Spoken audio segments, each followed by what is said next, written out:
بەناوی خۆی بەخشندەی میهرەبان بینەرە عزیز و خۆشەویستەکانی کەناڵی ئاسمانی پەیام سڵاوی خۆی گەورەتان لێبێ هیوادارم تەندروستیتان باش بێ هیوادارم بەباشی خۆتان ئامادەکرد بێ تا لەم پرۆسە گەورە و گرنگ و چارەنووسازەیە هەمومان پێکەوە بتوانین گۆڕانکاریەکی گەورە لە ئاستی پارێزگای هەڵەبجە و لە ئاستی هەرێمی کوردستان بەدەست بهێنین. بارودۆخێکی گرنگمان لە پێشە ئێمە وەکو لیستی کۆمەڵی دادگەری کوردستان لە بازنەی هەڵەبجە لە دیدارێکدا لەم ساتە وەختەیە لە خزمەتەوەی بەڕێز و خۆشەویستە بین گفتوگویەکی کراوە دەکەین لەبارەی گرنگی و چارەنووسازی ئەم پرۆسەیەوە. دواتریش لەبارەی بارودۆخی خزمەتگوزاری هاوڵاتیانی پارێزگای هەڵەبجەوە قسەکەین. ئەوەی بەلامانەوە گرنگە ئێمە دەمانەوێت بزانین تا چەند ئامادەین بەشێکی کاریگەر بین لەو گۆڕانکاریەی کە پێویستە لەم ساتە وەختەیە هەمومان پێکەوە بەدی بهێنین. گۆڕانکاریەک لە ژیانی ڕۆژانەماندا گۆڕانکاریەک لەو بارودۆخە نالەباری کە لە 33 ساڵی ڕابردووە بەدەست حکومڕانی حیزبە کوردیەکانی هەرێمی کوردستانەوە هاوڵاتیانی هەرێمی کوردستان بە خراپی دەیگوزارێنن. نە کارەبایان کارەبایە، نە ئاویان ئاوە، نە شەقامیان وەکو پێویستە، نە هیچ خزمەت گوزاریەکی سوتەمەنیان بۆ دابین کراوە. بارودۆخی موچایەک جار بارودۆخێکی خراپە. ژیان و گوزەرانی هاوڵاتیان زۆر نائاساییە. ڕۆژ دەبێتەوە تا ئێوارە شەو هاوڵاتیانی هەرێمی کوردستان بەدەست بارودۆخی نالەباری خزمەتگوزاری هاوڵاتیانی هەرێمی کوردستانەوە کە حکوومەتی هەرێمی کوردستان لی بەرپرسیارە خەڵکی لە بارودۆخێکی خراپدایە. ئێمە دەمانەوێت قسە لە گۆڕانکاریەک بکەین کە پێویستە هەمومان هاو بەش بینتیایە، چونکە خوای پەروەردگار پێمان دەفەرمێ گۆڕانکاریەک کە پێویستە ڕووبدا دەبێت لە نەفسی خۆتانەوە دەست پێ بکە. ئێمە خوای پەروەردگار ئاگادارمانەکاتەوە بێ بەشێک بین لە گۆڕانکاریە ئیجابیەکان، ئەبێ بەشێک بین وەک ئەرکێکی ئیسلامەتی وەک موسڵمان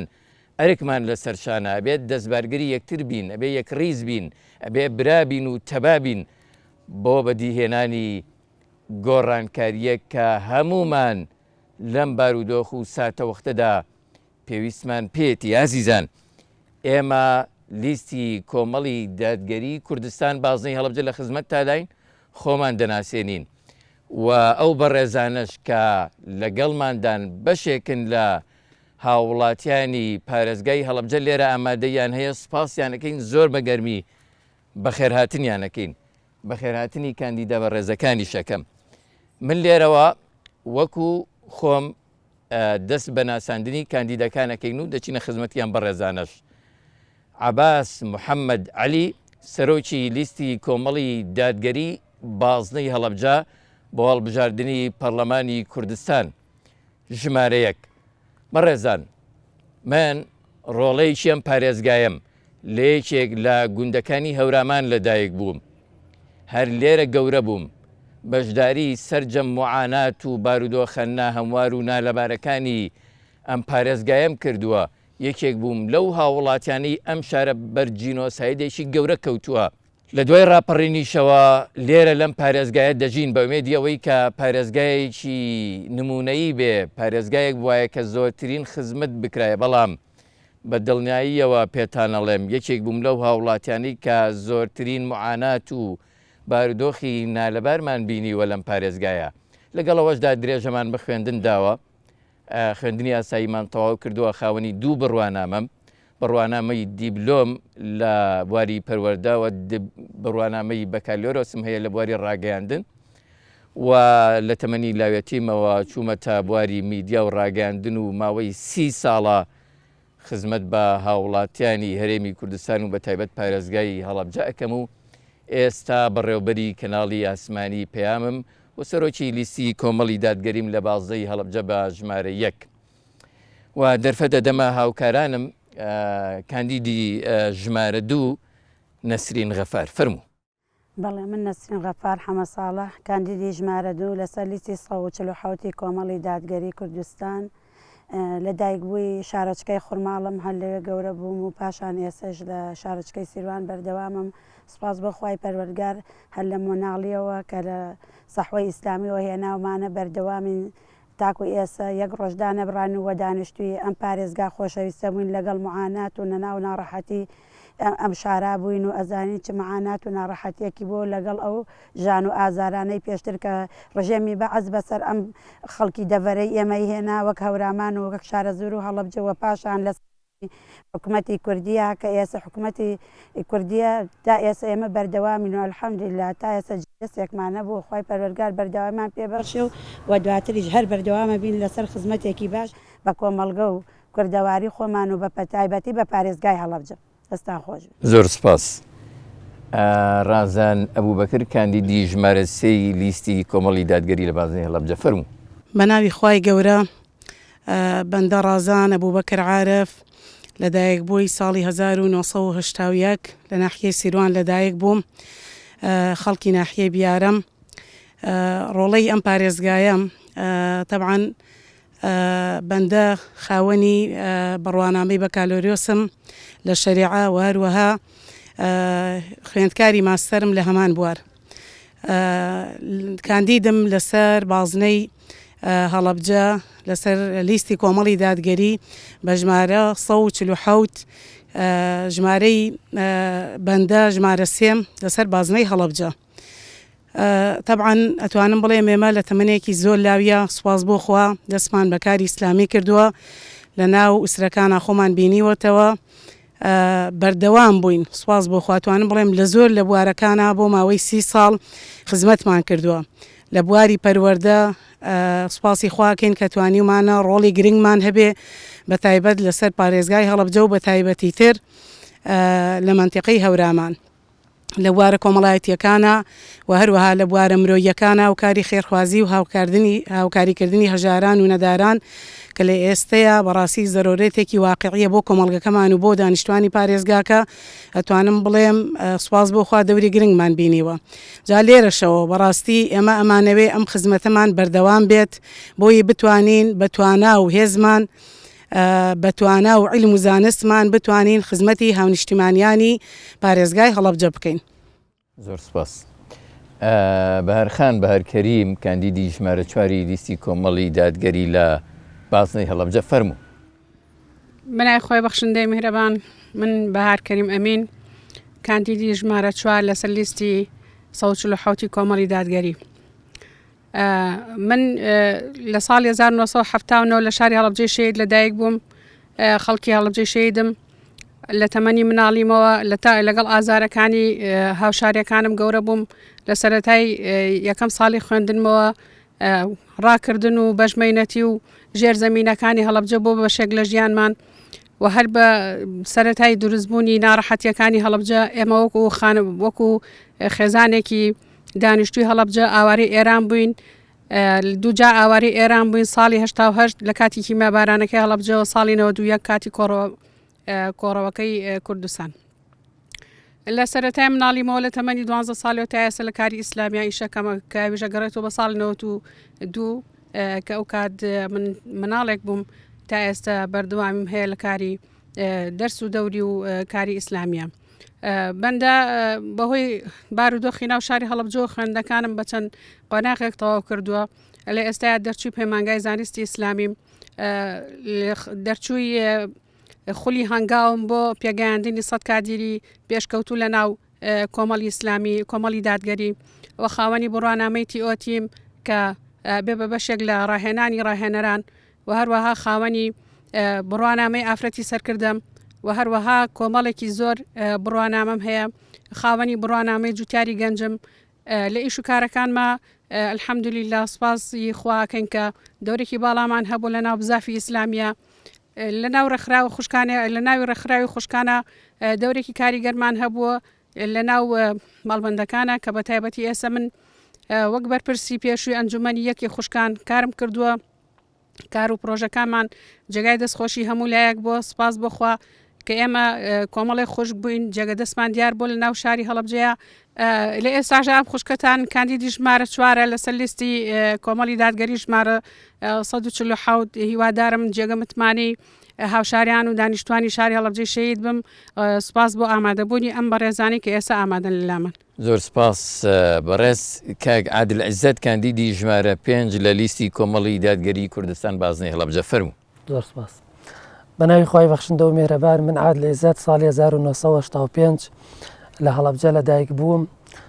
بنەماڵەمان لە هەڵەبجەدا یەکێک لە بنەماڵەی قوربانیانی چیمابارانی هەڵەبجەیە با بڵێن. بنەماڵەکەمان وەکو شەهید خاوەنی 43 شەهیدی چیمابارانە، هەروەک وەکو شەهیدی کاروانی ئیسلامی نزیک 10 شەهیدێک لە خزم و کەسی ئەمە پێشکەش بە ڕابوونی ئیسلامی کراوە لە ساڵەکانی جیاوازدا با بڵێن لە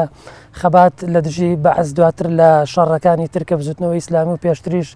یا موشک بارانی کۆمەڵ خاوەنی نزیک 10 شەهیدین. وەک خۆم خاوەنی بڕوانامەی پەیمانگام لە زانستی ئیسلامی و لە ڕاگەیاندن یەکچێک بووم لە سەرەکیترین پەخشی سەر لە نوێی تەلەڤیزیۆنی کۆمەڵ لە ساڵی 2023 لە دوای موشک بارانی بنکە و بارگاکانی کۆمەڵ. دواتریش یەکێک لە سەرەکیترین کارمەندانی کەناڵی ئاسمانی پەیام بووم تا ئەمڕۆ لەو بوارە خزمەتم کردووە. هەروەک بەدەر لە کەناڵی ئاسمانی پەیام بە پاش فەزلی خۆی پەروەردگار یەکێک بووین لەو کەسانی کە لە کوردستاندا دەستمان هەبووە لە وەشارکردنەوەی تاکی ئیسلامی لەو مەترسیانەی کە ڕوبەڕووی گەلانی ئیسلامی و بە تایبەتی گەلی کوردی مسلمان دەبێتەوە و تا ئەمڕۆژ بەردەوامین. ئێستاش کاندیدی ژمارە 5 کۆمەڵی دادگەریم بۆ پەرلەمانی کوردستان. زۆر سپاس عادل. بەڕێزان ئێمە لیستی کۆمەڵی دادگەری کوردستان ژمارە 147 لیستێکی کاریگەری بازنەی هەڵەبجەیە بۆ هەڵبژاردننی پەرلەمانی کوردستان. ئێمە بەڕاستی کاتێک قسە لەسەر بارودۆخی هەڵەبجەکەین واتە قسەکردن لەسەر بارودۆخی شارێک کە شارێکی زۆر مەزنە، یەکێکە لە شارە قارەمان و قوربانی دەرەکانی نێو هەرێمی کوردستان. هەڵەبجە مێژوویەکی دێرینی هەیە لە بەرخودان، مێژوویەکی دێرینی هەیە لە قوربانیدان، مێژوویەکی دێرینی هەیە لە کاری ئیسلامی و ئیسلامخوازی، مێژوویەکی دێرینی هەیە لە تۆمارکردنی سەروەریەکان. ئەگەر هەر ئاوا ڕاگوزەری سێرێکی مێژوو بکەین بیری ساڵەکانی 1963 1974 1970 1970 1970 دەکەین کە دواترینیان کارەساتێکی گەورەی مرۆڤایەتیە کە لە ئاستی دنیاە کارەساتێکی زۆر بێوێنەیە. گەلێک لەم شارەیە جینۆسایی دەکرێت، گەلێک لەم شارەیە کیمیایی باران ئەکرێت بە چەکێکی کۆمەڵکوژ کە لە ئاستی دنیاە قەدەغە کراوە. ڕژێمێکی تاغوت بە پشتیوانی زلهێزەکانی دنیا، زلهێزەکانی ڕۆژئاوا دێت و ئەم شارە کیمیایی بارانەکە لە کاتێکدا کە هەموو دانیشتوانەکەی لێرن دەیانەوێت بە سەربەرزی و بە ئازادی تایدا بژین. ساڵی 1970 ئەم شارە 5,000 ڕۆڵەی تیادا شەهید بوو، ئەوەشی کەما بوویەوە یا بریندار بوو یا بووە بەرکەوتەی چەکی کۆمەڵکژی و چەکی کیمیایی یان ئاواری کۆماری ئیسلامی ئێران و ئۆردوگاکانی ئەو وڵاتە بوو. بەڕاستی ئەم شارە بە تەواوی لەو ساڵەدا خاپور کرا. دوای ڕاپەڕینا مەزنەکەی ساڵی 1991 و گەڕانەوەی هاوڵاتیانی ئەم شارە تێیدا، هاوڵاتیانی ئەم شارە بۆ چوونیانەوە بوو چاوەڕێیانە کرد کە چۆن دەستێکی بەهێز ئەم شارەی شەهید کرد، وێران کرداواش دەستێکی بەهێز ئاوەدانی بکاتەوە. بەڵام بەداخەوە حکوومەتی خۆجەیی هەرێمی کوردستان نەک نەیتوانی ئەم دەستە بەهێزە بێ بۆ خزمەتکردنی خەڵکی هەڵەبجە، نەک نەیتوانی هێزێکی پێویست بداتە بەرخۆی بۆ خزمەتکردنی هاوڵاتیانی قوربانی دەری ئەم شارە، بەڵکو هەمیشە ڕێگری کردووە لە ئاوەدانکردنەوەی ئەم شارە. ئێمە ئەگەر لێگەڕین تا ساڵی 2023 کە حکوومەتی هەرێمی کوردستان گرفتی دارایی و شەڕی نەوخۆیی هەبوو بەڕاستی، بەڵام لە ساڵی 2023 وە تاوکو ئێستا کە 20 ساڵی ڕابردووە کە حکوومەتی هەرێمی کوردستان بودجەیەکی زەبەلاحی ئابووری لەبەردەستا بوو و حکوومەتی ناوەندی دەیتوانی بە بودجەیەکی زەبەلاح پشتیوانی حکوومەتی هەرێمی کوردستان کە ئێمە بەشدار بووین تایە ئەم شارە ئاوەدان بکاتەوە پرۆژەی گەورە و زەبەلاحی ژێرخان و سەرخانی بۆ فراهەم بهێنێ. بەڵام بە پێچەوانەوە ئەم شارە هەروە مایەوە، باوەڕ لێنەدراوی ماوە، بە خزمەت نەکردن مایەوە. هاوڵاتیەکانی وەک هەر هاوڵاتێکی دیکەی ئەم هەرێمی کوردستانە خۆیان ناچار بوون بەوەی کەلاوە ڕووخاوەکانی کیمیاباران بنیاد بنێنەوە، بەرکەوتوانی چەکی کیمیایی بنێرنە خەستەخانەکان و بۆ خۆیان لەسەر ئەرچی خۆیان برینەکانیان ساڕێژ بکەن، یان بە جۆرێک لە جۆرەکان بە ئازارەوە درێژە بە ژیان بدەن. بۆ خۆیان هاوڵاتیانی ئەم شارە دەستیاندایە کاسبیکردن و پەیداکردنی بژێوی خۆیان، چونکە دڵنیا بوون لەوەی دەسەڵاتدارانی هەرێمی کوردستان، حیزبە دەسەڵاتدارەکان بە هەردوو زۆنی زەرد و سەوزیەوە ناتوانن ئاوەڕی پێویست لە هاوڵاتیانی ئەم شارە بدەنەوە. ئەم شارە لە بواری تەندروستیەوە پێویست بوو ئاوەڕی تایبەتی لێ بدرێتەوە. بۆچی؟ لەبەرەوەی ئەم شارە بە چەکی کۆمەڵکوژ وەکو باسمان کرد بردمان کراوە. زۆرینەی هاوڵاتیانی ئەم شارە بەرکەوتەی چەکی کیمیایین، ئەبوو لە ڕێگەی ڕێکخراوە نێودەوڵەتیەکانەوە، لە ڕێگەی پسپۆری تایبەتەوە، لە ڕێگەی کردنەوەی نەخۆشخانەی تایبەتەوە، لە ڕێگەی دابینکردنی بودجەی تایبەتەوە گرنگی پێویست بە بەرکەوتوانی چەکی کیمیایی بدەن کە نەدرا. بەڕاستی ئەبوو بەرکەوتوانی چەکی کیمیایی هەندێکیان کە ناتوانێت لێرە چارەسەر بکرێن بەهۆی لیژنەی پزیشکی تایبەتەوە بنێردنێنە دەرەوە و چارەسەریان بۆ دابین بکرێت کە نەکرا. تا ئێستا سەدان بەرکەوتەی چەکی کیمیایی بە ئازارەوە ژیان دەگوزارێنن، یان لەسەر ئەستۆی خۆیان بە هەوڵی خۆیان چوونەتە دەرەوە لەوێ ئێستا لە نەخۆشخانە تایبەتەکانی دنیا بەبێ ئەوەی حکوومەتی هەرێمی کوردستان سپۆنسەریان بکاوە، پارەیان بۆ دابین بکە و منحەیان بۆ بڕێتەوە، ژیان لەوێ بە هەزاران مەینەتی و دەردی سەریەوە دەگوزارێنن. بنەماڵی شەهیدانی ئەم شارە تا بە ئێستش برینەکانیان ساڕێژ نەبووە، کەلاوەکانیان بۆ ئاوەدان نەکراوەتەوە، قەرەبوویان بۆ نەبڕاوەتەوە، تا ئێستاش منحەی پێویستیان نییە. هاوڵاتیانی ئەم شارە گرفتی گەورەیان هەیە بەدەست ئەوەی کە لە کاتێکە ئەم شارەیان ژەهرباران کراوە، ژینگەی پیسکراوە بە چێکی کیمیایی، چۆن دڵنیا بکرێنەوە لەوەی کە ئێستا لە نێو شارەکەی خۆیاندا، لە نێو ماڵەکەی خۆیاندا هەناسەیەکی پاک هەڵەمژن، ژینگەکەیان، ژینگەی شارەکەیان ژینگەیەکی تەندروستە. ئەمە پێویست بوو بەوەی کە حکوومەتی هەرێمی کوردستان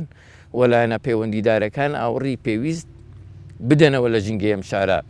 و ڕێکخراوی نێودەوڵەتی تایبەت بە ژینگە و تەندروستی بهێنە ئەم شارە و بەڕاستی پشکنینی پێویست بکەن تاوەکو بزانن ئەم شارە دەتوانێت مرۆڤی ئاسایی ژیانی ئاسایی تیادا بەرێتە سەریا ناتوانن. لێگەڕێلەوە لە سێکتەری پەروەردەیە بە هەمان شێوەیە، لە سێکتەری خزمەتگوزاریەکانی ئاو و ئاوەڕۆیە بە هەمان شێوەیە، لە دابینکردنی کارەبا و سوتەمەنی بە هەمان شێوەیە، لە ئاوەدانکردنەوەی لادێ و گوندەکان کە بە هەمان شێوەیە. وێڕای ئەوەی لادێکانی ئەم شارەوەکو هەڵەبجەی شەهید و ناو هەڵەبجەی شەهید وێران بوون بە چەکی کیمیایی، بە بۆمبی ناپاڵم و بۆمبی زەبەلاح لە سەردەمی شۆڕشیشە. ئەوان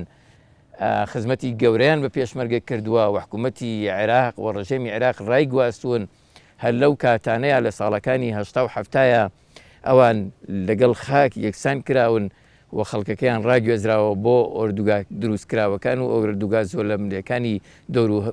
دەوروبەری هەڵەبجە و شوێنەکانی تر بەڕاستی. هاوڵاتیانی ئەم شارە گرفتی گەورەیان هەدێ بەدەست ژیانەوە. حکوومەتی هەرێمی کوردستان بە هیچ جۆرێک ئەوەی ئاوەڕی لێدا بێتەوە لەم شارە شتێکی زۆر کەم و سەرەتایی بووە. دووشت زۆر کاریگەری هەبووە لەسەر پێخستنەوەی ژیان لەم شارەیە. یەکەم ڕێکخراوە نێودەوڵەتیەکان، دووهەم هێز و بازووی هاوڵاتیان خۆیان. ئەجین ئەوەی حکوومەتی هەرێمی کوردستان کردوویەتی هیچ کات بارتەقای ئەو کارەساتانە نەبووە کە لەم شارەدا ڕوویان داوە. من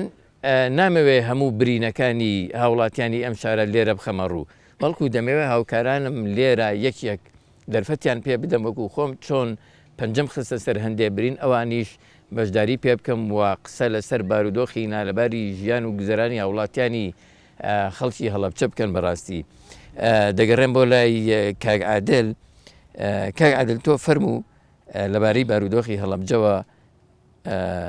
شتێک لەسەر ژیانی هاوڵاتیانی هەڵەبجە و ئەو سەرنجەی کە هەتە لەبارەی ژیانی هاوڵاتیان بە کولەمەرگی لەم شارەیە بیخەیتر. زۆر سپاس ماوەسا عەباس. برای بەڕێز ماوەسا عەباس کۆمەڵی خاڵی زۆر گرنگی باس کرد. تەواوی ئەو قسانەی کە کاگاباسی کات لەسەر بوونی ئەو گرفتانەی لە هەڵەبجە لە 33 ساڵی ڕابردووە هەرمووی بە زیادەوە لەم شارە و لە تەواوی کورسانە هەبووە. بەڵام ئێمە بۆ هەر بابەتێک بۆ هەر پرسێک کە قسەی لەسەرەکەین بەڕاستی سەرچاوی یەکەم کە ئێمە بمانەوە بە زانیاری و بە دەقیقی و بە بیر و باوەڕەوە قسەی لەگە سەر بکەین گەڕانەوەی بۆ قورآنی پیرۆز. خوای پەروەردگار لە ئاەتێکە لە قورآنی پیرۆزە فەرموێت یا ئەیوە الناس إنا خلقناكم من ذكر وأنثى وجعلناكم شعوبا وقبائل لتعارفوا إن أكرمكم عند الله يتقاكم. هەر بەڕاست ئەوانەی کە لەم وڵاتی ئێمە ئیشەکەن باشترینەکانن لە خۆپارێزی و لە بەتەقوابوونیان کە ئێستا حکمڕانیە وڵاتی ئێمەکەن. ئێمە لە کورسانە گرفتمان لە نەبوونی خەڵک و بڕوانامەی بەرز و پلە باڵاکانەیە کە دەچنە دەسەڵات یا نەبوونمان یا گرفتمان لە نەبوونی ئەو کەسانە هەیە کە خۆپارێزترین و بەتەقواترین کەسن لە کوردستاندا کە بڕۆنە سەر حکم و دەسەڵاتی وڵاتە بگرنە دەست. ئەگەر سەیری ئەدای وەزیرەکانی ڕابردووی کۆمەڵی دادگەری یا پەرلەمانتارەکانی بکەیت پاش فەزلی خوای پەروەردگار ڕاستە ئێمە ڕێژەمان کەم بووە لە چاو ئەوانەی کە لە دەسەڵاتان با بڵێن ئەو بەرە ئەلمانی کە لە کورسان بە درێژایی 33 ساڵی ڕابردوو دەسەڵاتیان گرتوۆتە دەست. بەڵام سێری پەرێزپاچی ئەندام پەرلەمانەکانی ئیسلامیەکان و بەتایبەت کۆمەڵی ئیسلامی و کۆمەڵی دادگەری بکە یا وەزیرەکانی تەنها یەک خاڵ لە سەریان تۆمار نەکراوە کە ئەمانە گەندەڵ بوو بن یا جۆرێک لە دزی و ناپاچیان دەرەق بە خەڵکی خۆیانە بوو بێ لە وڵاتەکەیانە. کەوابوو گرنگە وەک چۆن ئێمە لە سەفی نوێژ لەگەڵ تەواوی مسلمانانە بە یەکەوە دەچین بەشداری نوێژەکەین لە جومعە و جەماعەتەکانە بە هەمان شێوازیش گرنگە کە خەڵک لە کاتی هەڵبژاردن ئەو 4 ساڵەی تۆ یەک ڕۆژیش و بە خەڵکە کە پشتیوانی و بکە سوپاس بەخوای پەروەردگار خەڵک لە کوردستان لە ئەدای ئیسلامیەکان ڕازیە بە شانازیەوە مناڵەکانی خۆی هێنێتە سەنتەرە ئیسلامیەکانی ئێمە و برایانی تری ئیسلامیش لە کوردستان و لە شاری هەڵەبجە بە هەمان شێواز وەک چۆن متمانەکە بە ئێمە کە پارەمان تەسلیمەکات بیدێنە دەست نەخۆشیێک یا مناڵێکی بێ باوک یا نەخۆشی بۆ چارەسەر بکەین بە هەمان شێوازیش ئێمە پێویستمان بەوەیە لە باگراوندە سیاسیەکەش خەڵکی کوردستان پشتگیری لیستی کۆمەڵی دادگەری و کاینەکانی بکات. وەگوتم خوای پەروەردگار کاتێ فەرمێ باشترینتان بە تەقواترینتانە ئەمە بە خۆپارێزی و بە لەخوا ترسان و ئیمانداریەکرێ 100 ساڵ کابرایەک کە باگراوندێکی ئاینی نەبێت و ترسی خوای لە دڵا نەبێت بانگەشەی چاکسازی و گۆڕانکاری لە کوردستان یا لە وڵاتەکەی بکات وەک چۆن پێشتریش بانگەشەکارانی زۆرمان بینی کە ئەوەی وتیان نیانتوانێت جێبەجێ بکەن بەڵام سێری پەرسپاچی ئیسلامیەکان کە توانیوانە بە بەهێزترین شێواز داکۆچی لە مافی خەڵکی بکەن کەوابوو لە کورسانی ئێمە یا گرفتەکە ئەوەیە خەڵک دەبێت چیتر واز لەو باگراوندەی پێشووی کە پشتیوانی کردووە بێنێت بگەڕێتەوە بۆ لای ئەو کەسانێک کە خۆیان بە نوێنەری ڕاستەقینەی مسلمانان نەزان و بیان کاتە نوێنەری خۆیان. زۆر دەستخۆش. نەسرین خان تۆ گەر بتەوێت لەبارەی گرفتەکانی هەڵەبجەوە و لەبارەی ئەو بارودۆخەنە لەباری و ناڕەزایی هاوڵاتیانی هەڵەبجەوە بۆمان بتووی چونکە ئێستا بەسەر جەمتوێژەکانەوە هاوڵاتیانی هەڵەبجە زۆر ناڕازین لە دەسەڵات و زۆر ناڕازین لەو حکومڕانیەی کە حیزبەکانی دەسەڵات ئەدایەکەن لە هەرێمی کوردستان ئەوە تا سەیری کە خەڵک معاناتی زۆری هەیە هەر لە خزمەت گوزاریە سادەکانیشەوە نەک خزمەت گوزاریەکانەوەی ئەوروپا خەڵک تەمەتوعی پێوەکە. تۆ چیمان پێڵی لەم بارەیە؟ دەستخۆشەوە سەعاباس بەڕاستی ئێمە خەڵکی ئەم سنوورە 30 ساڵە لە ناو حکومڕانی کوردیان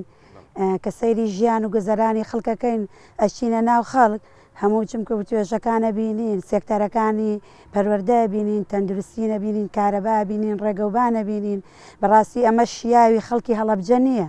بەرامبەر بەم خەڵکە بەژمەینەتەی کە تەمەنێ حکوومەتی بەعەز خاپۆری کرد ئەبوایە حکوومەتی هەرێمی کوردستان بە جوانترین شێوە شارەکان و ئاوەدانێکی باشتر و باڵاتری بۆ ئەم شارە دابین کردایە بەڵام ئێسش ئێمە کە بە کۆڵانەکانە تێپەڕین هەر سەیری ئاسمانی بکە وەک جاڵجاڵەکەی لێ هاتووە ئەو نەوایری کارەبا بە ئاسمانە چووە تەنانەت کە کارەبا کە کاتێک ژیانێکی سەرەتایە بۆ خەڵکی ئەم شارە دابین نەکراوە یعنی لە هاوینە هەموو کارەبایەک نییە خەڵخۆی فێنکارەوە تاوانەت ئەجیزەکانی ناوماڵ کارەبایەکان تێک چووە بەهۆی خراپی کارەباوە ساعاتێک کارەبای مۆلیدەیە ساعاتێک کارەبای ڕێسیە هەمووی ئاڵۆز کراوە بەسەریەکە بێ ئەوەی کە ناو سێکتەری شاریش وایە سەیری گوندەکان کە کوندەکان تەنانەت مۆلیدەیشی تیانێ ڕۆژ تا ئێوارە بەم گەرمای هاوینە تەنها 2 ساعات کارەبا هەیە هاوڵاتیە کە نەتوانێت نانپایەکە لەکوێ توانێ مۆلیدەیە بکرێت و بنزین بکرێت و کارەبا دابینکە نەخۆشی هەیە مناڵی هەیە پەککەوتەی هەیە ئێمە سەردانی ئەم 2 ڕۆژە گوندێکمان ئەم گوندانەی دەور پشتی هەڵەبجەمان کرد هیچی کارەبای نییە بە ڕۆژ حتا ئێوارە بە بێ کارەبان لە ماڵەوە هەر ئەو بڕە کارەباکەمەیە بڕە کارەبای نییە کە شەو 2 سعاتیانە درێتێ بە ڕۆژیش گوندەکە ناتوانن مۆلی دەیە بێن و ماگانە بۆ خۆیانی دابینکەن ناچار هەتا ئێوارە بە بێ کارەبان ئەگەر ئێمە دابشکاریە بکەین ینی حکوومەتی هەرێمی کوردستان 33 ساڵە حکومەکە لە هەرێمی کوردستان لە نوتویەکەەوە تا ئێستا ئەگەر هەر ساڵی 1 سعات کارەبای بەرهەم بهێنایە ئێستا توانی زیاد لە پێویست کارەبای هەبێ و بەشی دەرەوەی شارەکانی خۆشی بدا بەشی شارەکانی دیکەی عێراق بدا و 24 ساعت کارەبا لە هەرێمی کوردستان بداتە هاوڵاتیان فەرموو قسەکەم پێ بەڵام ساعباز بەڕاستی ئەوانەیەش کە گوندنشینن ئەمانە قوتابیان هەیە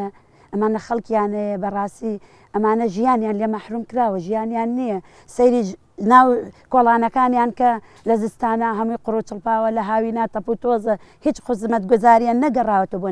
لادیەکانی ئێمەی کوردستان کە لە کاتێکا جەنابەت فەرمووت لادیەکان بوون پاڵپشتی شۆڕشی کوردی بوون بەڵام ئێستا فەرامۆشترین شوێنن کە لادیەکانی ئێمە سەیری ناو شارەکانیشمانکەین هەر بە هەمان شێوە ئێمە کە ئێنە ناو هەڵەبجە هیچ سایدەکانمان ئەوە نییە کەوا خەڵکێک بتوانێت سیارە ڕێک و پێکتیایە بڕات تەنانەت دووساییدیمان نییە ئەو شوێنانش کە یەکسایدن هەموو چاڵ و چێڵ و هەڵکراون بە کەڵکیەوە نایە ڕۆژانە ئێمە حەدەسی هاتوچۆ ئەبینین لە شارەکانە بە تایبەتی یعنی خەڵک هەموویشی گەنج و خەڵکی ئەم نیشتیمانەن ئەبنا ئەوەی کەوا ئەو حەدەسانیان لێ قەومێت و دوای ناڕەحەتیەکان بۆ سەرکی ئەگەڕێتەوە بۆ سەر خێزانەکان بە تایبەتی بۆ سەر دایک و خوشکەکانی ئێمە ئەگەڕێتەوە کە گەنجێک لە حەدەسی سیارە لە ناو ئەچێ بەهۆی ڕێگەوبان و دوای ژوەک وایە خوشک و داکەکەی و کوشت بێ ژیانیش لەوانە سێنی تۆ چون خۆشی لەو ماڵە هەڵەگیرێ بەڕاستی بەڵام ئێمە ئیسلامی بەڕاستی هەر کارێک لە هەر کایەکا بوو بین پەرلەمانتارمان بوو بێ وەزیرمان بوو بێ خەمخۆری خەڵکی خۆمان بووە لە هەر سوچێکا بوو بێ لە هەر شوێنێکا بوو بێ جەدەستیان تیار بووە خزمەتیان کردووە نەهاتوون خۆیان گەورەکەن خۆیان دۆڵەمەندکەن بۆ نمونە شتی گەورە بکەن بۆ خۆیان بێ بۆ خەڵک نەبێ بەڵام ئەوان ئەوەی کە دەستیان کەوتووە لە خەڵکی تریشیان هێناوە بۆ هاوڵاتیانی خۆیانیان سەرف کردوەوە تاکو و تۆزێ معاناتی خەڵکی خۆیان کەمتر بکەنەوە لە شارەکانە زۆر سپاس من پێشەوەی بچمە لای ڕازان خان ئەزانن من سەیری ئیش و کار و پرۆژەکانی حکوومەتی هەرێمی کوردستان کابینەی نۆهەمم کرد لە 4 ساڵی ڕابردووە نمونەیەکم وەرگرتم بزانم پرۆژە ڕێگەوبان چۆنە ڕاستە کەم و کورتی هەیە لەو پرۆژانەی کە لە پارێزگاکانی دیکەش کراوە بەڵام ئێمە ئێستا قسە لەسەر پارێزگای هەڵەبجاکی وتم بزانم لە 4 ساڵی ڕابردووی کابینەی نۆهەمە حکوومەت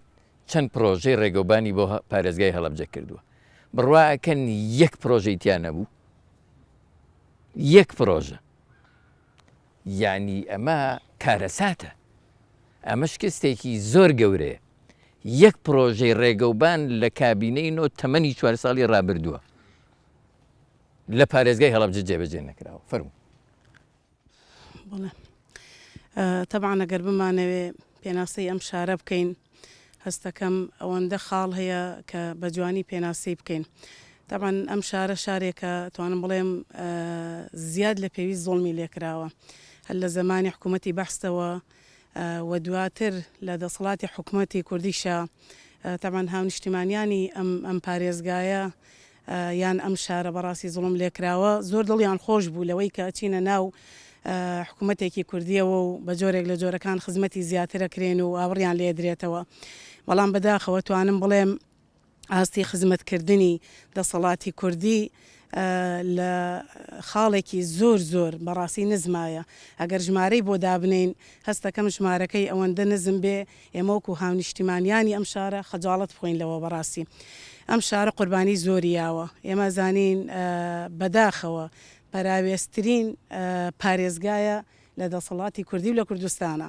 ئێمە زانین پارێزگاکانی کە بە پێی پێوی زاوەڕیان لێدراوەتەوە بەڵام ئەم پارێزگایە لە ئاست قوربانیدان و زەحمەت و ئەو ناڕەحەتی بەسەر هاونیشتیمانیانی ئەم شارەیە هاتووە ئاوڕی لێ نەدراوەتەوە ئەتوانم بڵێم ئێمە بێویژدان نەبین لەوەی بڵێن ئەتوانم بڵێم خزمەتگوزاری بۆ کراوە بەڵام لە ئاستی قوربانیدان و زەحمەت و ناڕەحەتی خەڵکەکەیانە بووە لە هەموو بوارەکان ئاستەیکەن تەبعاً لە بواری جەنابتان خوشکبرایان ئاماژەیان بە کۆمەڵی خاڵیا بەڵام ئەگەر بمانەوێ بە چڕی باز لەو خاڵانە بکەین لە بواری سێکتەری بەڕاستی تەندروستیە بەداخەوە ئەتوانم بڵێم ڕۆژانە چەندین نەخۆش لەم شارەوە بەڕاستیل و ڕوو لە شارەکانی کاکە ڕوو لە پارێزگای سلێمانیە کابۆی چارەسەری نەخۆشیەکەی بکات و ئەمەلیاتێکە حاڵەتێکی یاساییە یعنی ئەتوانم بڵێم هەم لەم ڕۆژەوە بەداخەوە کە ئێمە زانین زۆربەی بەڕاستی بریندارانی چەکی کیمیایی زۆربیان تا ئێستش لە ماڵەوە بەڕاستی بەبێ تیمارکردن و بەبێ چارەسەری نەخۆشیەکانیان ماونەتەوە بە تایبەت تا ساڵی پێش 2015. لە ڕووی پەروەردەوە ئەزانینەوە وەزعی پەروەردە لە هەموو کوردستان دیارە بە تایبەت لەم شارەشە توانم بڵێم سێکتەرێکی زۆر بەداخەوە وێرانە لەوەی لەم ساڵانەی دوایە باوەڕ ناکەم بە ڕێژەش بڵێن دە مەکتەب دروست کرابێ دە قوتابخانە دروست کرابێ لەسەر ئاستی پارێزگای هەڵەبجە ئەوەی کردووە بەڵێ ویستمەوەتان عرسکەم ئەوەش کە کرابێ دەسی بەڕاستی ناوداران و خێرخوازان و کەسایەتی ناو هەڵەبجەی تیا بووە کەمە حەقوا و حکوومەت بەڕاستی ئاور لەم سێکتەرە باتەوە لە کاتێک ئازانین بەڕاستی پارێزگای هەڵەبجە لە ڕووی پەروەردەییەوە زۆر زیاتر لەوەی کە هەیە پێویستی پێێتی لە ڕۆکانی کەوە تەمان ئێمە زانین پارێزگای هەڵەبجە بە هەورامان و شارە زوورەوە ئەگەر وردە بچینە ناو سێکتەرەکانەوە یعنی خاکێکی زۆر بەپیتی هەیە پێویستی بەوەیە کە حکوومەت ئاور لە برایانی بەڕاستی فەلاع باتەوە بۆی کردی کوشت و کاڵ یعنی لەم پارێزگایە پەرەپسەنێت من ئەتوانە بڵێم بەداخەوە گەر حکوومەت لەم ئاسە گەندەڵەیان نەبوایە حکوومەتێکی دامەزراوەیی بووایە حکوومەتێکی مؤسسەسی بوایە حەقوا بوو بەڕاستی داهاتی یعنی ئەتوانم بڵێم بەروبووم بە هەموو جۆرەکانەوە لە منتیقەیە توانی ئەوەی کە پێویستە بۆ کوردستان بەرهەمی بهێنێ لەوەی کە دامی جوتیاران بکە لەوەی دامی بەڕاستی ئەو بەشە بکە بۆی بتوانێ چونکە ئێمە زانین ئەوەی کە لە بەردەستە حاڵەتێکی زۆر باشە بەڵام چییە داعم نییە زۆر بەداخەوە هەتا پاروپێرار زۆربەی فەلاحەکان بەڕاستی لە وەرزی هاوینە بەروبوومەکانیان بەڕاستی فرەیە لەوەی کە هیچ پلانێک نەبوو کە بەروبوومی ناوخۆیی بەڕاستی ساغ بکرێتەوە من ئەتوانم بڵێم ئەگەر وڵات مؤسسەسی بواە حکوومەت حکومداری کردایە بە مانای کەلیمە حەقوا بوو بەڕاستی ئێمە لێرە وشتمان هەناردەی وڵاتان بکردایە ئەوەندە ینی شت لە بەردەستە هەموو بوارەکانی کە ینی سیرەکەی بواری گەشت و گوزار ئێمە زانین ئەم منتیقەیە بە تایبەتی تر هەورامان ئێستا لە ڕووی گەشت و گوزارەوە توانم بڵێم لەسەر ئاستی عێراق ینی ڕوویەکی باشی گەشت و گوزاری نیشانیاوە ڕۆژانە بەڕاستی گەشتیاری عەرەب ڕوو لەو منتیقەیەکە ڕوو لە پارێزگای هەڵەبجەکە بەڵام بەداخەوە تا ئێستا کار لەسەرەوە نەکراوە ئەمە بە مؤسسەسی بکرێ کاری لەسەر بکرێ کە حەق وایە بە تایبەتی تر توانم بڵێم هەورامانات و بەگشتی پارێزگای هەڵەبجە حەق وایە لەسەر ئاستی جیهان کە گرنگی زیاتری پێ بدرێ بۆی ببێتە پایتەختی گەشت و گوزار ببێتە ئەو پایتەختەی کە لە ڕۆمادیەکەوە ینی چۆن بڵێ دانیشتوانەکەی ئیسفادەی لێ بکەن تەمان ئێستا ڕەنگە خەڵک بپرسێ بڵێ خۆ ڕۆژانە جادەکان بەرناکەون لەوەی کە گەشتیاریێت ڕوو لە شوێنە گەشتیارەکانەکەن بەڵام زۆر بەداخەوە ئەمە بە شێوەیەکی ڕێکوپێک بەڕاستی ڕێگ نەخراوە یعنی بە شێوەیەکی هەڕەمەکی هەیە کە توانم بڵێم کەمترین خەڵگە توانێت ئیسفادەی لێ بکە ئەگەر محکومەت کاری لەسەر بکردایە زۆرترین بێکارمانەکەوتە سەرکار بەداخەوە لە پارێزگای هەڵەبجەیە ئەتوانم بڵێم ڕێژەی بێکاری زۆر بەرزە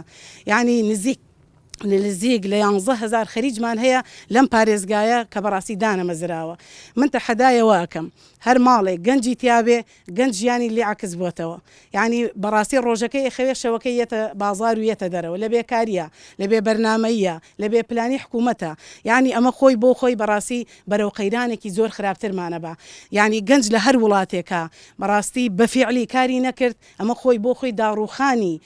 سیستەمی حکومداری ئەو وڵاتەیە ئەمە یعنی ترسێکە ئەمە بەڕاستی لە ناو دڵی دانیشتوانی ئەم پارێزگایە دەمێکە دروست بووە حەق وایە بەڕاستی حکوومەت کاری لەسەر ئەمە بکردایە کە توانا وزەی گەنجان بخاتە کار نەک گەنجان توانا وزەیان ڕۆژانە لە خەوتنا سەرف بکەن و شەوانیش بچنە دەرەوە نەزانن بەڕاستی ڕوو لەکوێ ئەکەن یعنی ڕەنگە ئەمەشمان ڕوبەڕوو ببێتەوە بڵێن لەم چەند ساڵەیە بەڕاستی خەڵک دامەزراوە ئەزانین وەکو ڕێژە لە 2 مەرحەلەی جیاوازە بە تایبەت ئەو مەرحەلەی 400 کەسەکە بەڕاستی کە کاری لەسەر کرا لە سەرەتایە زۆر جێ دڵخۆشی بوو لەوەی کە بە فۆرمێک هەموو کەس مافی ئەوەی هەبوو لە ڕێ ئینتەرنێتەوە فۆرم پڕ بکاتەوە ئەمە خۆی بۆ خۆی هەنگاوێکی دڵخۆش کرد بوو بەڵام بەداخەوە هەتا وەکو ئێستا دەستی گەندەڵی لەو شتانەشە لە پارێزگای هەڵەبجە بەڕاستی نەبراوە یعنی بەڕاستی بە جۆرێک لە جۆرەکان کار لەسەرەوە کراوە کە هەموو دانیشتوانی ئەم شارە هەموو گەنجان و بێکارانی ئەم شارە بە عەدالەت بەڕاستی چۆن بڵێ دەستیان بەکارێک نەکات و لە شوێنێک دانەمەزرێن. اینجا من ئەمەوە بەڕاستی ئاماژە بە یەک شتی کەش بم ئەگەر مەجال هەبێت کە مامۆستا عەباس طبعاً بەڵێ پارێزگای هەڵەبجە لەو کاتێک کە بوو بە پارێزگا جێ دڵخۆشی بوو بۆ هەموو لایەک. ئێمە ئەزانین لە 13 ساڵی 2014 بە بڕیارێک بە مەرسومێکی هەرێمەی کرا بە پارێزگا. ئەمە زۆر جێ دڵخۆشی بوو بەڕاستی بۆ هاونیشتیمانیانیان پارێزگایە، بەڵام بەداخەوە هەتاوەکو ئێستش هەنگاوی جددی نەنراوە بۆ ئەوەی بەسیما لە پارێزگایەک بچێت. یعنی بەداخەوە تاوەکو ئێستش ئەنجومەنەکەی بۆ تەشکیل نەکراوە، تاوەکو ئێستا بەڕێوەبەرایەتەکان نەگەڕاونەتەوە، هەتاوەکو ئێستا بەڕاستی ئەنجومەن نییە کە چی بکە کە چاودێری بەڕاستی دەسەڵاتی ئیداری و مالی ئەم پارێزگایە بکە. لە دوای ئەوەش ئەگەر بەڕاستی بگەڕێنەوە بۆ شوێنەکانی کە بە نیسبەتی هەورامانەوە تەمان ئێمە زانین لەم ساڵدا لە 11/5/2024 بڕیارێکی مەرسومی بۆ بە قەزابوونی خورماڵ دەرچوو کە ئەمەزانین ئەمە دووەم جاریەتی لە ساڵی 1970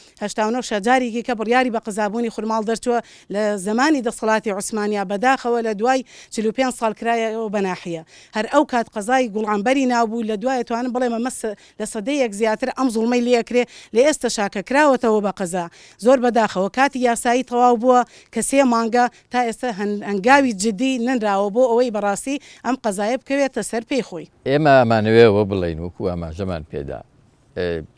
ئەو کاتەی کە پارێزگای هەڵەبجە لە ڕووی ئیداریەوە بڕیاری بە پارێزگابوونی دەدرێەوە گەورە دەبێت لە بریەوەی کە خزمەت گوزاریەکانی گەورە بن لە ڕووی لە بریەوەی کە خزمەتکردن بە هاوڵاتیانی هەڵەبجە هەنگاوی گەورە هەڵبگرن پلانی گەورەی ئاوەدانکردنەوەی هەڵەبجە بێتە ناو پارێزگای هەڵەبجەوە خەمەکانی خەڵکی هەڵەبجە گەورە دەبن کامە زۆر جێگەی پرسیارە بارخان کاندیدی ژمارە 4 دەرفەتی پێ دەدەین لەبارەی بارودۆخی خەڵکی هەڵەبجەوە قسە بکات. فەرموو. سپاس مامۆستا. من وەکو خانمێکی هەڵەبجەی و مناڵێک کە لە هەڵەبجەیە لەدایک بووم ئەمێ باسێ و کێشە گیر و گرفتانە بکەم کە لە ناو شاری هەڵەبجەیە بوونیان هەیە. کێشەی یەکەمان نەبوونی پرۆژەی خزمەت گوزاریە. وەک ئاگادارن زۆربەی زۆری جادە و بانەکانی ئێمە جادەکانن کە لە سەردەمی ڕژێمی بەعسە قیرتاو کراون شۆستیان بۆ کراوە زۆربەی زۆری ئەو شقامانەمان کە هەیە هەر هەمان قیرن ئەگەر جارێکیش دەستکاری کرابێ کراوە بە پینەپەڕۆ و تێک دراوە لە جیاتیوی باش بکرێ. و هەروەها نەبوونی هەلی کارمان هەیە بەڕێزان باسییان کرد هەلی کار بۆ گەنجان بەداخەوە کێشەی ئێمە ئێستا گەنجی ئێمە زۆر بە ئومێدەوە خوێنێ ماوەی چەند ساڵێک زەحمەتەکانی کێشێ ئەربێ بە ئەرک بەسەر دایک و باوکیەوە مەصرف و بوون و نەبوونی تێپەڕێنێ بەڵام بەداخەوە کاتێ تەخەڕوجەکە بە ئومێدیەوەی کە هەلی کاری بۆدا بمەزرێ و لەو بەشەی کە خوێندوێتی یا تایبەتمەندێتی وەرگرتووە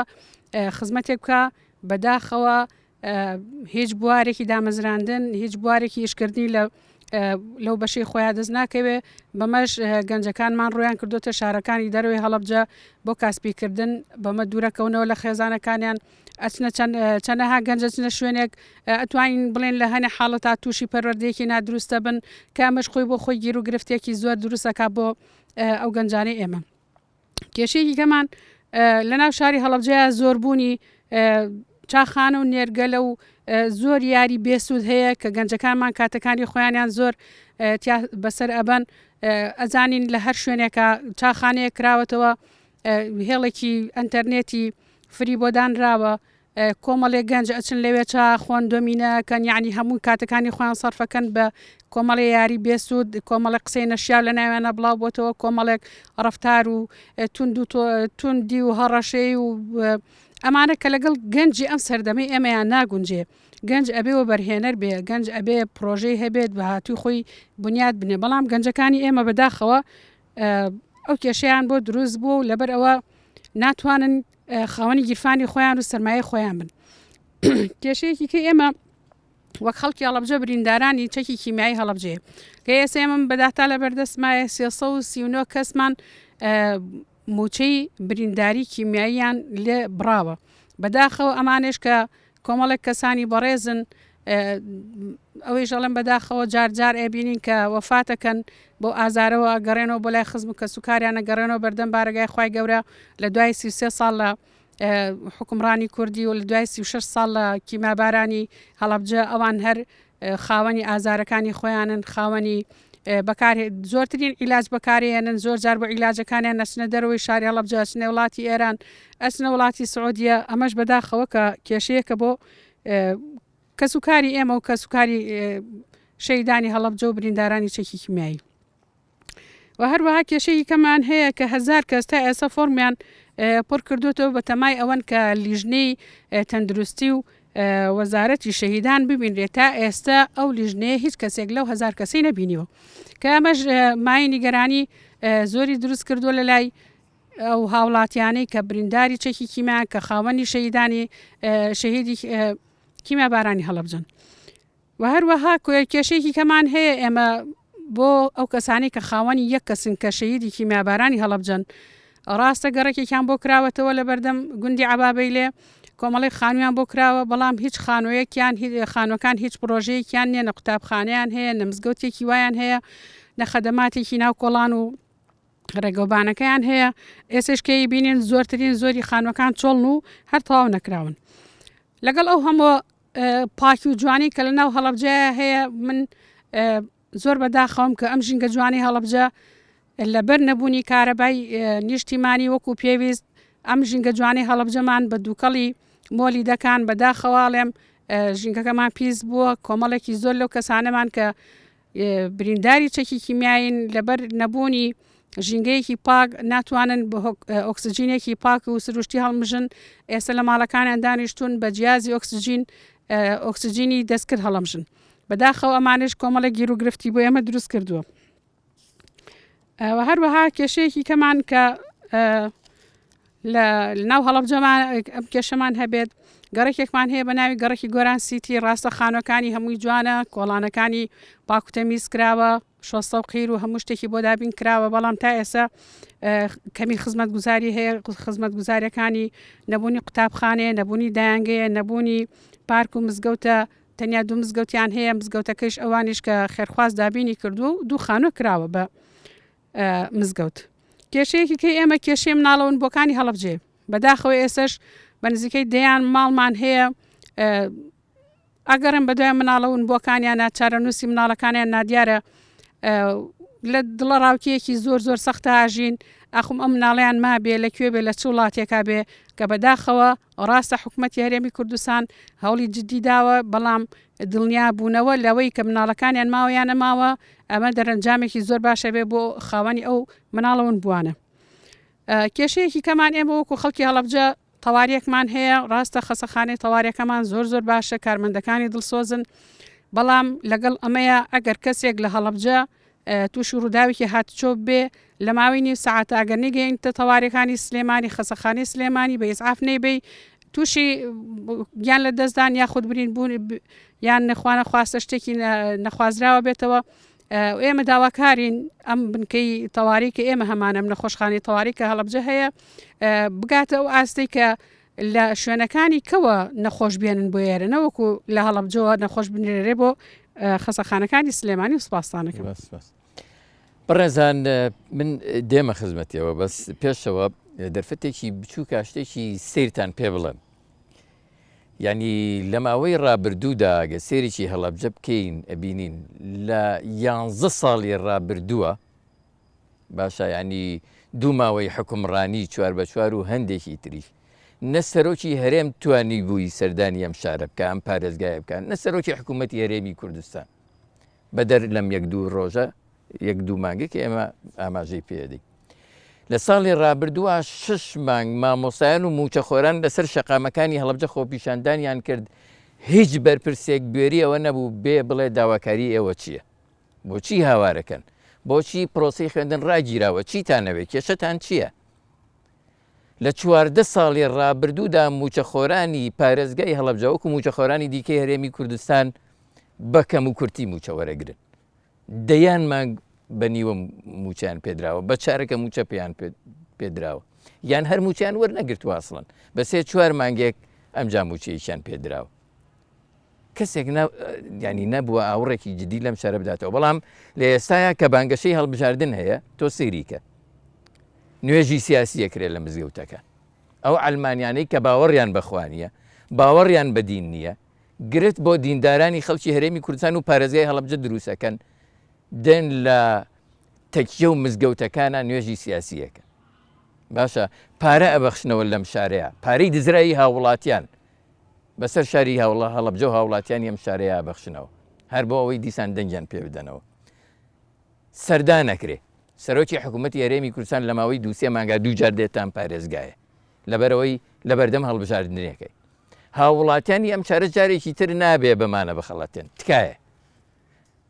ئەمەی ئەم بە ڕێزانە ئاماژیان پێکرد گرفتی بەرچاوی خەڵکی هەڵەبجەن ئەزانین ئەبێ چۆن چارە سەریان بکەین ئەڵبێ هەڵوێست لە بەرامبەر حیزبانەیە وەرگری ئەبێ بە دەنگدان بیان هێنینە خوارەوە پێیان بڵێن ئیتر ڕێگەتان نادەینەوە حکومڕانی ئەم خەڵکە بکەن ڕاتان دەگرین ئەبێ خەڵکێکی تر هێزی سیاسی تر هێزە ئیسلامیەکان کۆمەڵی دادگەری بێ حکمی ئەم خەڵکە بکە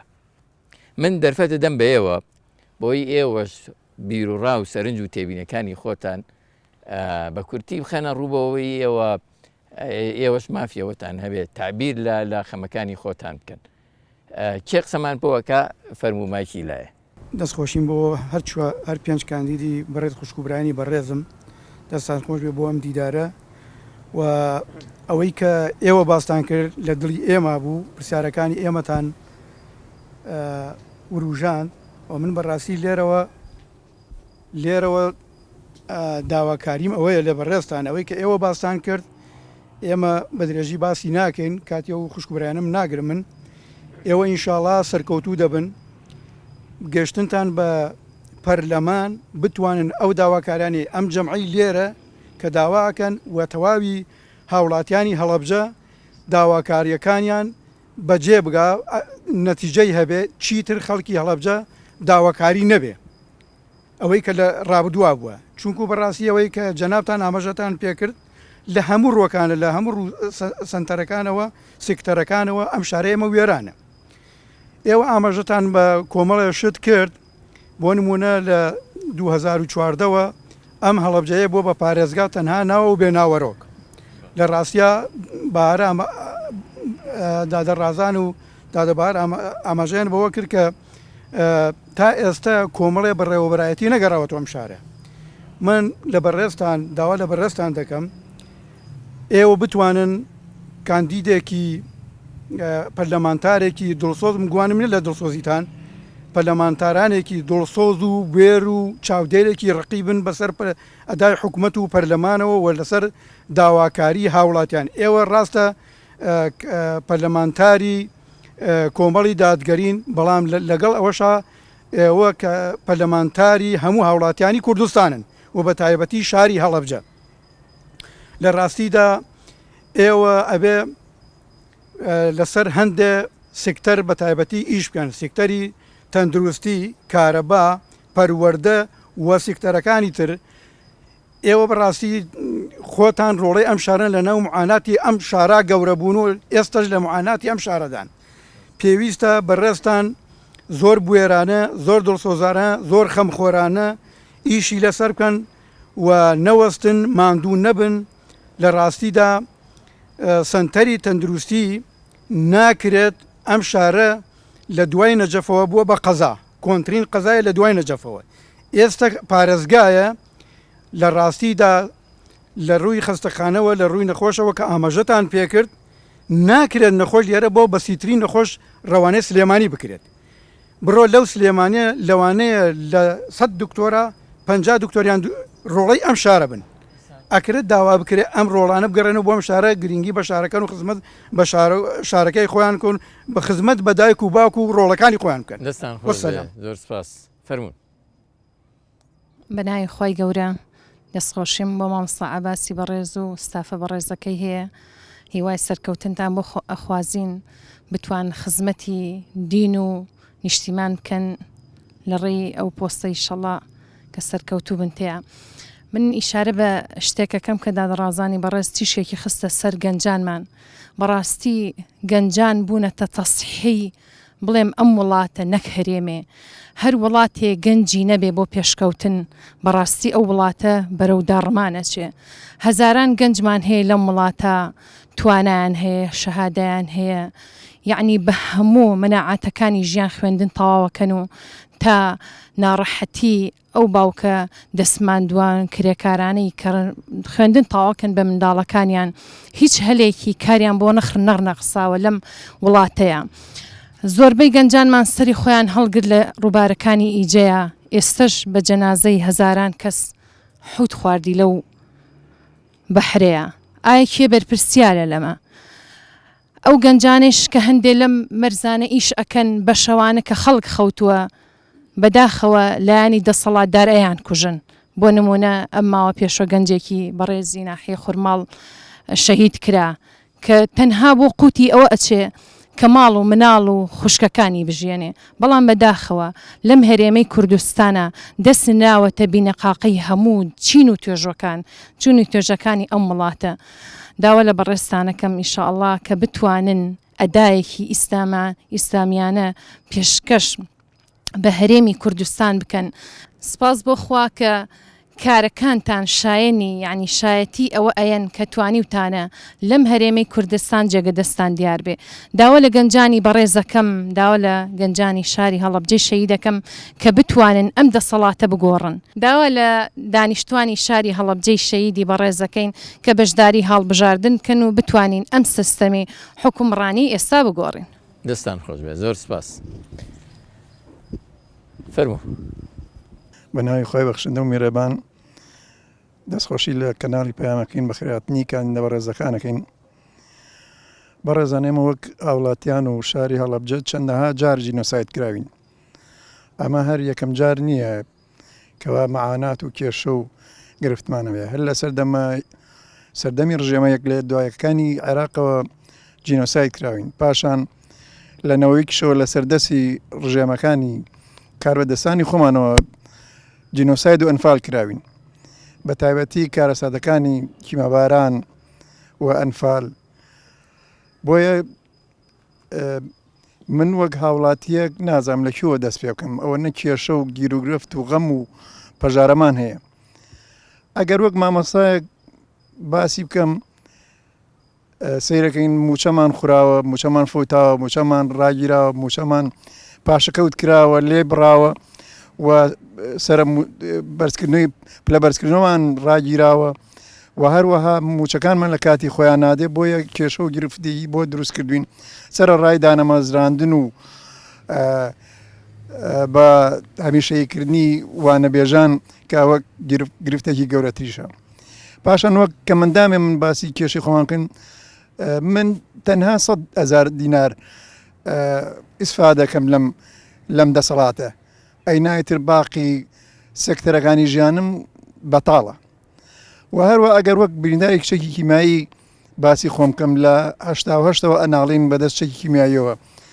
هەستان بڕی 400,000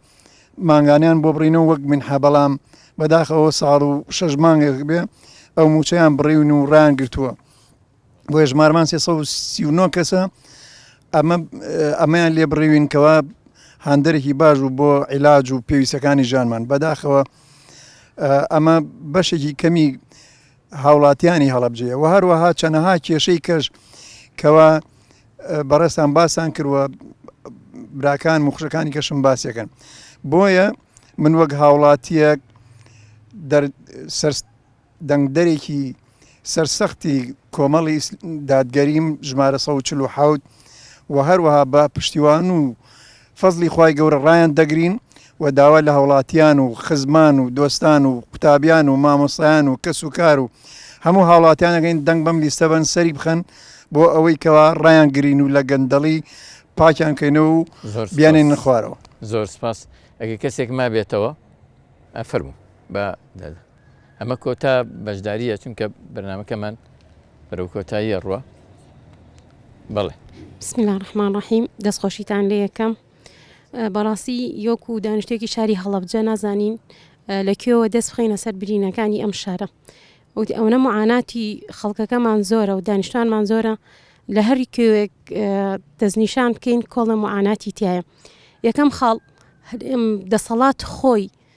بربەستە لەسەر ئاوەدانکردنەوەی هەڵەبجە. بەڵگەشمان ئەوەیە چەند مەرزێکی تایە بە تایبەتی مەرزی سازان کە هێشتان چەند جارێک ئیعلان کراوە بەڵام وەکو پێویست ئیشی پێ نەکراوە. گەر ئەو مەرزە بکوێتە کار هەلی کار بۆ چەندەها گەنجی ئەم شارە ئەڕەخسێنێت.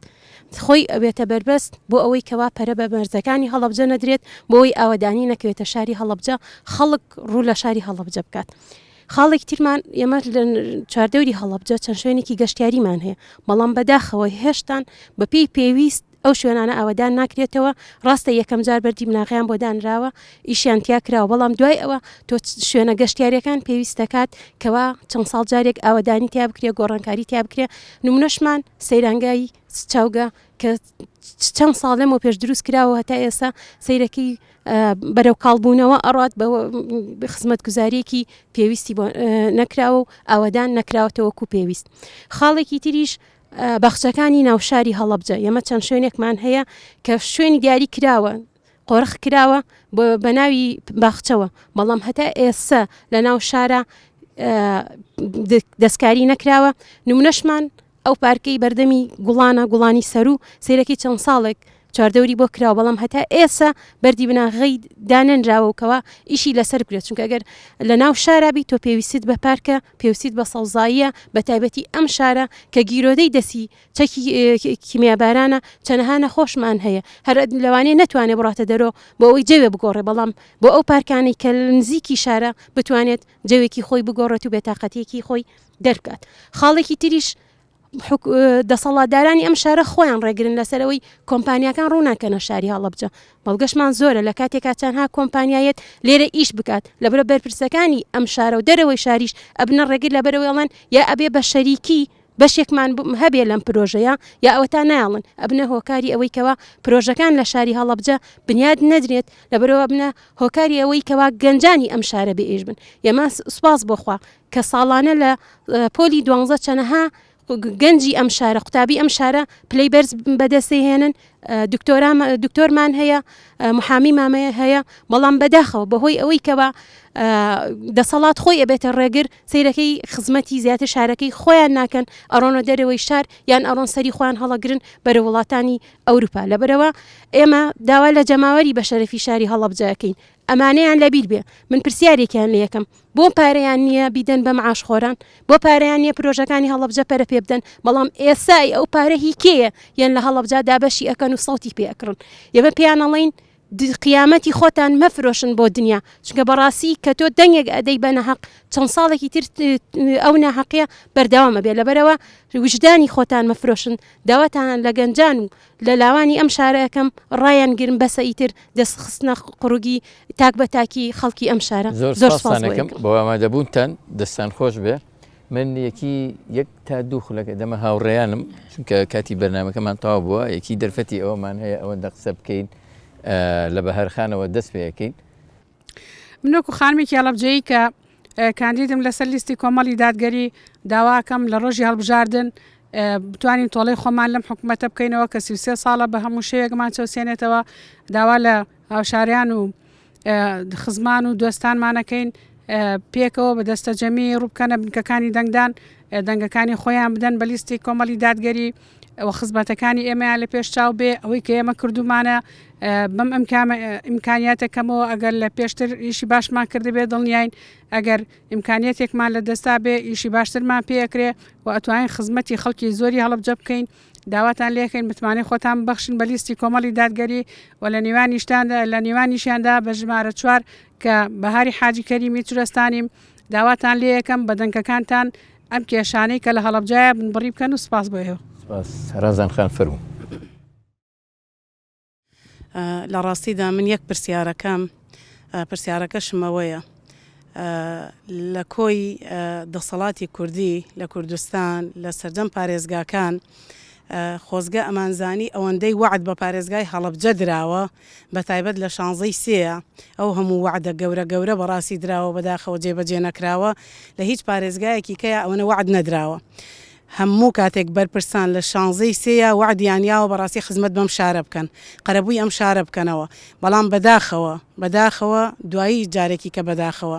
ئێمە زۆر حەزمانە کرد ئەم شارە ئێستا دەست خوشکی پاریس بواە حەزمانە کرد ئەم شارە ئەوەندە خزمەت بکرایە ئێمەی هاونیشتیمانیانی پارێزگای هەڵەبجە شانازیمان بە خزمەتەکان بکردایە بەڵام بەداخەوە گەندەڵی ئەم حکوومەتە گەشتوتە بینەقاقای بەڕاستی تاک بە تاکی ئەم کوردستانە بە تایبەتی تر پارێزگای هەڵەبجە جا بۆیە ئێمە بەڕاستی لێرەوە ئەگەر باز لە ئازار و خەمەکانی ئەم شارە بکەین هەستەکەم بە چەندین سعات ناتوانین حەقی پێبین ئەوەندە ئازاری هەیە ئەوەندە خەمی هەیە ئەوەندە کەم و کوڕی هەیە لە هەموو ڕوەکانەوە لە ڕووی تەندروستیەوە لە ڕووی پەروەردەییەوە بەڕاستی لە ڕووی گەشت و گوزارەوە لە ڕووی خزمەت گوزاریەوە کە خزمەت گوزاری لە هەموو وڵاتێکە بۆ هەر تاکێک بەڕاستی هەموو تاکێک مافی ئەوەی هەیە کە مافە سەرەتاییەکانی بەڕاستی فراهەم بهێنرێ کە ئێمە بەداخەوە زۆر جار مافی سەرەتاییشمان نییە لە ئاو کارەباوە ئەی بیگرە هەتاوەکو کۆتاییەکەی بۆیە لێرەوە ئێمە داواکەین لە دەنگدەرانی بازنەی پارێزگای هەڵەبجە لە دەنگدەرانی هەڵەبجەی شەهید کە ئێستا بەداخەوە پێمان خۆش ئەڵێن پارێزگا بەڵام خۆزگە سیمای پارێزگابوونی پێوە دیار بواە هەر بۆیە لێرەوە دووبارەیەکەینەوە داواکەین لە دەنگدەرانی پارێزگای هەڵەبجە کە بە گوڕوتینەوە بەشداری لە هەڵبژاردن بکەن بەڕاستی ئەم هەڵبژاردنێکی گرنگ و چارەنووساز دەبێ ومێ دەکەین هیچ دەنگدەرێک لە ماڵەوە دانەنیشێ ئێمە ئەم دەسەڵاتەمان تاقی کردوێتەوە لە ماوەی 30 ساڵدا ئەزانین بەڕاستی بەرهەمی مانوبوونی ئەم دەسەڵاتە هەموو تاکێک هەستی پێەکە گرنگەوەیە ئەرکی سەرشانی خۆمانە ئەرکی دنیا و قیامەتمانە بەشداری دەنگدان بکەین بە دەنگەکانمان بەڕاستی گۆڕانکاری جەوهری و گەورە دروست بکەین گۆڕانکاری نەوعی دروست بکەین کە ژیانی تاک لەم پارێزگایە گۆڕانکاری بەسەرا بێت بۆیە من لێرەوە کاندیدی ژمارە 3 لەسەر لیستی کۆمەڵی ئیسلامی بە ژمارە 147 متمانەی ئێوە بەدەست بێنم دڵنیابن لە ئاستی متمانە و دڵسۆزی و خەمخۆری ئێوە یادەبین دڵنیابن ئێمە ئەبینە خزمەتکاری ئێوە هەروەکو چۆن ئەوەی توانامان بووە لەم 25 ساڵەیە خزمەتمان کردووە لە بوارە جیاوازەکانە ومێ دەکەین ئینشاڵڵا متمانەتان بەدەست بێنین بۆی ببینە خزمەتکاری ئەم پارێزگایە سوپاس کاگا عەبدولفەرو دەستخۆش مامۆستا وڵا من گوێویستی ئەم خوشکوبرا بە ڕێزانە بووین قسەی زۆر باشیان کرد لەسەر پەرامۆشکردنی هەڵەبجە لە ماوەی 33 ساڵی ڕابردوو من بیرمە لە 16 سی پێشوو بەرپرسانی ئیداری شاری هەڵەبجە لێچێک لە کەناڵەکانی کوردستان کەناڵێکی فەرمی وتیان لەبەر نەبوونی خزمەتگوزاری لە شاری هەڵەبجە ئەگەر ئاوا بڕوات ئێمە دەست لە کارە کێشینەوە فەرمووت بەرپرسانی شاری هەڵەبجە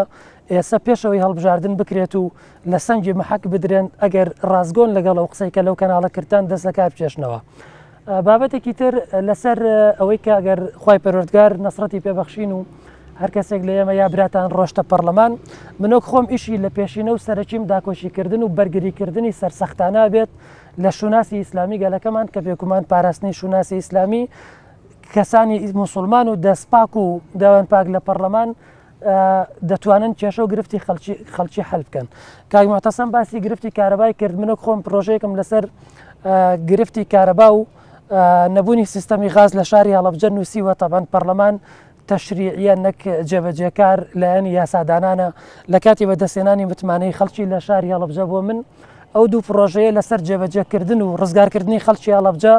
پێشکەش بە پەرلەمانی کوردستان دەکەم و هەوڵە دەم لۆبی بۆ دروست بکەم ئەگەر سەرکەوتنمان بەدەستێنا کە بە ڕێگایەک لە ڕێگارەکان کە ئێمە لە وڵاتی ئێرانەوە نزیکین لە هەردوو بوارەکە بێکێشەیە نە لە بواری غاز نە لە بواری کارەبا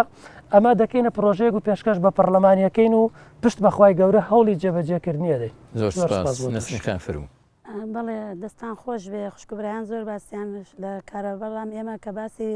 مەوسیمی یاسایی پارێزگابوونی هەڵەبجەمان کرد زۆر بەداخەوە کەوا مەوسیمە یاسایەکان کە دەرەکرێ بۆ لە ڕێکارە یاساییەکان بۆ پارێزگابوونی هەڵەبجە لە جای خزمەتگوزاری بۆ ئەم شارە بگەڕێتەوە ئاوەدانی بۆ ئەم شارە بگەڕێتەوە سەیرەکەی لە دوای ئەوە شارەکەمان بەرەو وێرانتر و بەرەو بێ خزمەتگوزاریە چێ ئەگەر ئێمە سەیرێکی ناو پارێزگای هەڵەبجە بکەین لە دوای مەوسیمی بە پارێزگابوونی هەڵەبجە زیاتر ماڵەکانی هەڵەبجە بارەکەن و بەرەو شارەکانی ترەچن لەبەرەوەی لەم شارە هیچ کەسابەت و بژێوی ژیانێک بۆ خەڵکەکەی نەماوە خەڵکەکەیش ناچارە شارەکە جێبێڵێ و بڕوا لە شوێنێکی تر ژیانێک بۆ خۆی بکە ئاستی بژێوی خەڵک ئەو نەدابەزیوە ناچار شارێک خۆشەویستەکەی خۆی دڵی بووە چەندین ساڵ لێرە ژیاوە جێ بێڵێت و بڕۆ لە شارێکی تر جێگیر بێت و ژیان بەڕێ بکە شارەکەی خۆمان ئاستی فرۆشی شارەکە خانوەکانی ئەم شارە تەواو لە چاو هەموو شارەکانی ترە تەواو دابەزیوە لە هەموو شوێنەکان هەرزانترە لەبەر ئەوەی بژێوی ژیان لێرە نییە ناتوانێت خەڵک لێرە ژیانکان ناچار شارەکەی جێ ئێڵە و شارەکەی ئێمەش بەرەوەوە چێکەوە خانوەکانمان تەواو چۆڵ بێت و خەڵکێک نەتوانێت لێرە ژیان بکات و بچێت لە شارەکانی تر ژیان بکە. تەنها لە بۆنە و مەوسیمەکانە هەڵەبجەیانەکەوێتە بیر لە ڕۆژی 16 سێوا لە شوێنێکی ترایەن و دوایی ئەم شارە جێڵن کاربەدەستانی ئەم شارە تەنانەت ئامادەنی شەو لێم لەم شارە بەڕێ بکەن ڕۆژان ئێن شار ئێرە ئەکەن و شەوان ئەچنەوە لە شارەکانی تر ژیان بەڕێەکەن. بەڕاستی ئەگەر خەڵکێک کاربەدەستێک خەمخۆری ئەم شارەی خۆی بێ هەموو ساتەکانی ئەبێ لەم شارە بەڕێ بکات. بەڵام ئێمە سەیرەکەین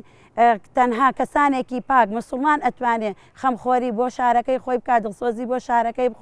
خۆی بک من داوا لێرەوە لە مسلمانانی شاری هەڵەبجە ئەەکەم لە ئیسلام پەروەرانی ئەم شارە ئەەکەم کەوا دەستێکی ئەمین و پاک هەڵبژێرن بە تایبەتی گەنجان داینەمەی گۆڕانکارین بتوانن ئەم جارە لە کاتی دەنگدانە لە 20 دەوە گۆڕانکاری بەسەر ئەم شارا بێن ئەوش تەنها کە دەرگایەک بۆ ئێمە کرابێتەوە ڕۆژی دەنگدانە بتوانین جارێکی کە معاناتی ئەم شارە بەرە وێرانتر نەبین بەرەو هەڵسانەوە و بژانەوە و ژیانکردن بین بۆ خەڵکی ئەم شارە. من نەسرین غەفار کاندیدی ژمارە 2 بەوعد ئەدەم بەخوای خۆم و خەڵکی جەماوەری سنوورەکەی خۆم ئەوەی لە تواناما بێ ئەوەی خەمخۆری بێ بۆ خەڵکی ئەم شارە و ئەوەی هێز و توانابێ ئێمە بتوانین لە هەموو بارەکانە بۆ خەڵکی ئەم شارە بکەین و بەردەوام بین پشتیوان بەخوای گەورە ڕایان دەگرین.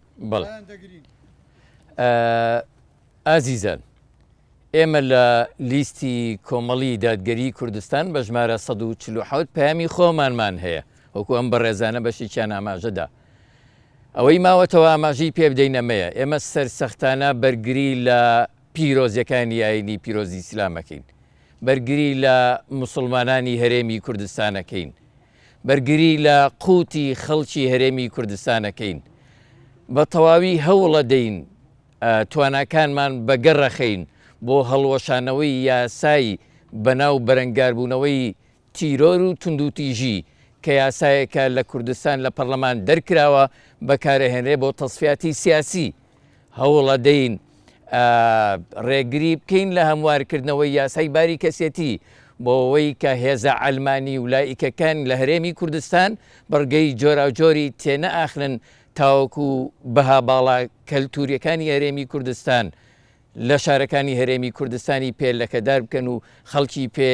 چەواشە بکەن بەڕاستی و هەوڵە دەین بۆ ئەوەی یاسایەک تایبەت بە پارێزگای هەڵەبجە دەربکەین لە پەرلەمانی کوردستان تاوەکو ئەم شارەی پێ ئاوەدان بکرێتەوە بریندارانی ئەم شارەی پێ چارەسەر بکرێت بنەماڵەی شەهیدانی ئەم شارەی پێ قەرەبوو بکرێنەوە تەواوی ناوچەکانی هەڵەبجە سیروان هەورامان خورماڵ گوندەکانی دەوروبەری بەبێ جیاوازی بەڕاستی گرنگیان پێ بدرێ ئینشاءڵڵا ئەرکی ئێوەشەکە پشتیوانی ئەم لیستە جوانە بن لیستی کۆمەڵی دادگەری کوردستان و کاندیدەکانی تاوەکو بتوانین ناسنامەی ئیسلامەتی ئەم شارە بپارێزین پشتیوان بخوا. سپاس بۆ ئامادەبوونی ئەم کاندیدا بەڕێزانە سپاس بۆ ئامادەبوونی هاونیشتیمانیانی هەڵەبجەی خۆشەویست هەورامان و سیروان و دەوروبەری کە لێرە ئامادەییان هەیە سپاس بۆ بینەرە بەڕێز و خۆشەویستەکانمان پشتیوان بەخوا سەرکەوتن بۆ ئێمەیە و ڕایان دەگرین. سپاس.